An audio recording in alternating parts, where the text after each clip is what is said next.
Jeff, it's time for another edition of Second Date Update. And, last week we dealt with a Cape Crusader. Yeah, the Cape Crusader, somebody that wears a cape, which I don't mind, actually. Because, look, different styles come in and out, and they go, okay?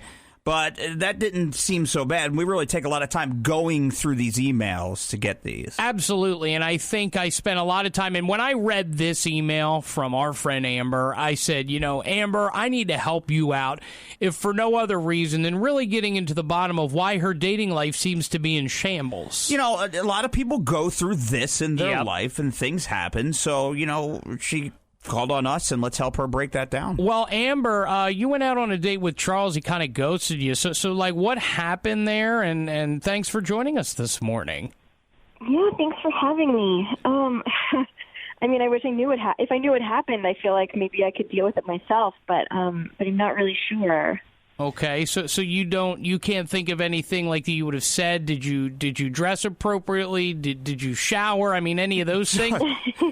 I smelled great. Okay. Yeah, I don't know. We've been flirting for a while. Mm-hmm. And our coworkers had been sort of like pushing us to go out. Okay. And we finally did, and I thought it went really well. Wow. Yeah, and you know what? And here's the honest truth. A lot of relationships start in the workplace. Like, a lot of people meet in the workplace when they come together. You have a lot of things in common, things to talk about. So it makes sense. You guys must have been flirting a lot at work, huh? Yeah, we were sending a lot of messages back and forth and everything. And I don't know, I'm sure it's just me. I'm sure it's just I can be sort of socially anxious. But I just want to know what happened, Right, okay. But you feel like you gave this date your best. Yeah, I really do. Okay. Yeah, and he should have given you, a second date to give it a try, and see how things go. Because I can be that way, too, sometimes, a little socially anxious, so I understand.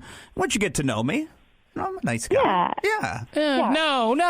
Well, yeah, listen, maybe you're nice, but listen, how's this? How about we give him a call? Let's try to figure out what happened, and then we'll see if we can't get to the bottom of this for you, okay, Amber? Thank you. I would love that. Thanks. Yeah, don't go anywhere. We'll be right back. It is Hits 106K. You're trying to get to the bottom of what is going on with Amber and Charles. It is another edition of Second Date Update, Jeff, and we're trying to help out our friend Amber.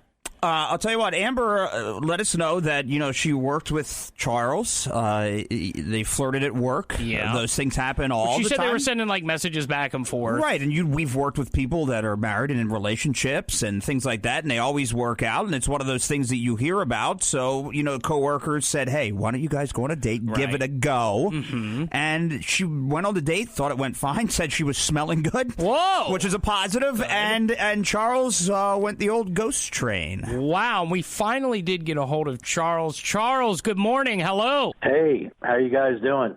We're doing okay, Charles. We want to know how you're doing. Amber says that she met you, went out on a date with you, and then you've been ghosting her. Oh, man, Amber. You work with Amber, right? Well, you guys you guys got to understand that this isn't like a normal office.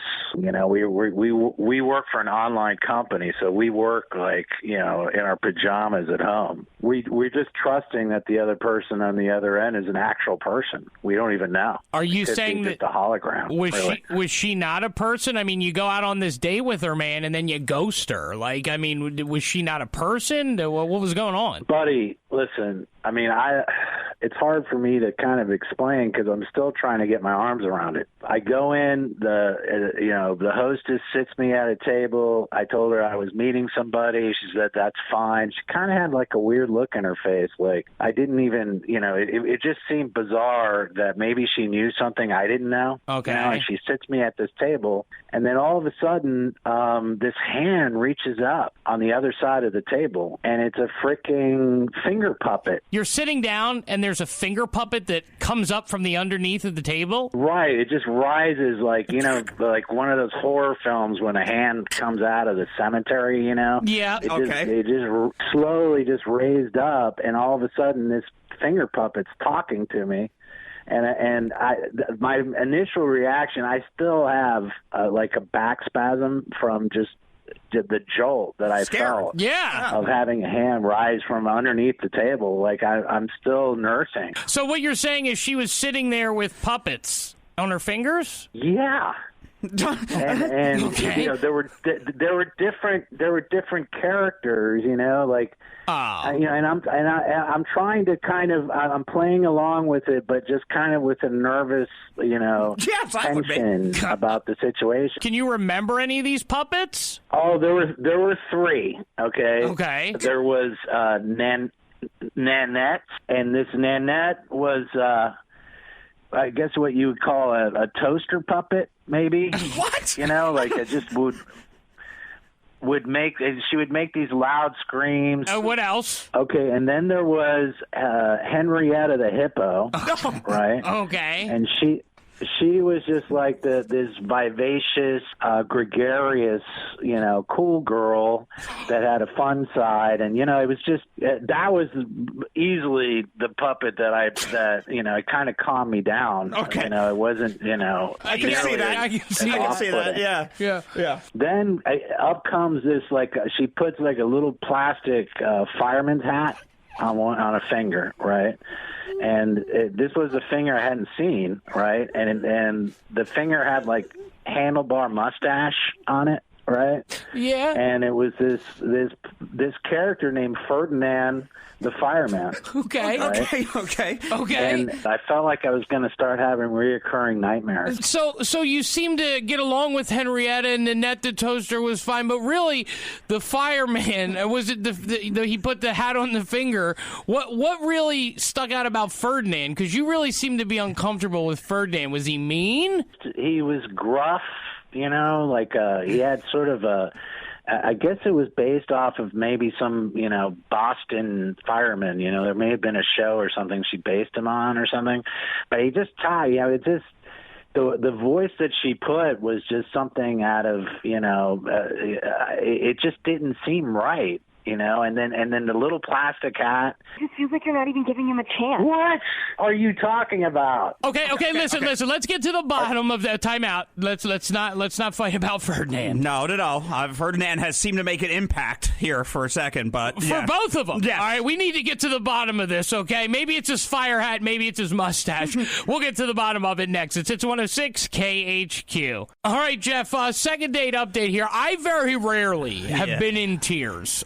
I was in tears when he was describing those puppets. Yeah, you know, there's a part of this that is so funny, and then a little part of it where what is happening in this situation? You feel bad for everybody all around here. You do, but I feel mostly bad for our friend Ferdinand.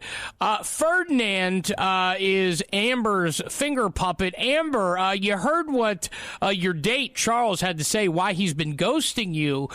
You didn't mention the finger puppets, Amber. Well, I mean, I said I had social anxiety. That's the way that I deal with it. With finger puppets?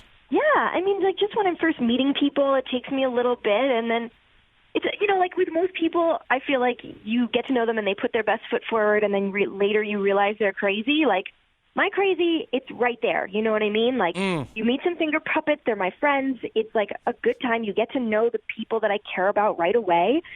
And then, like, as time goes on, then I'm more able to show my face. Well, let's talk about this. You're crazy. Your crazy is right there in front of everybody's face. Okay, like it's like a shovel to the face. Okay, you're crazy. Charles, let her talk about these puppets that she cares about so much. Charles, it does seem that you're very upset, and I would be too. But you really went hard on Ferdinand, and I know that really upset you, Amber. Why were you so upset about his portrayal of Ferdinand? I mean, the reasons he didn't like him are like his hat and his mustache. Like, and he said he has a Boston accent. He doesn't even have a Boston accent. He's from Louisiana. He clearly didn't get to know Ferdinand at all. Clearly, that was the worst. That was supposed to be a Cajun accent. I mean, I didn't say Cajun. You've got not only you nuts. You have a problem with the regional language of this country, because that was not even remotely close to being a Cajun accent. And Ferdinand, I didn't say Cajun. Okay, okay, time out, both of you. I want to see Amber get serious therapy. I don't want to see her again. I don't want to ever experience the trauma that I experienced that night. And I don't ever want to see Ferdinand again. You can't treat my friend like this. Okay, bye. Okay. Sorry to grab the phone. Put Henrietta on, because Henrietta is the only one that's sane. You don't get to decide who to talk to. Can I decide who to talk to? Can we talk to Ferdinand? Hi there. This is Ferdinand, Fireman Ferdinand from Louisiana. I don't know why he's saying Boston. That was not the accent you had that night. You're not. Most certainly was. Not, man. It's not even remotely the Ferdinand you did that night. I have no idea what's happening. Him friendly and accessible. Okay, bye now. We have to go. This is absolutely ridiculous.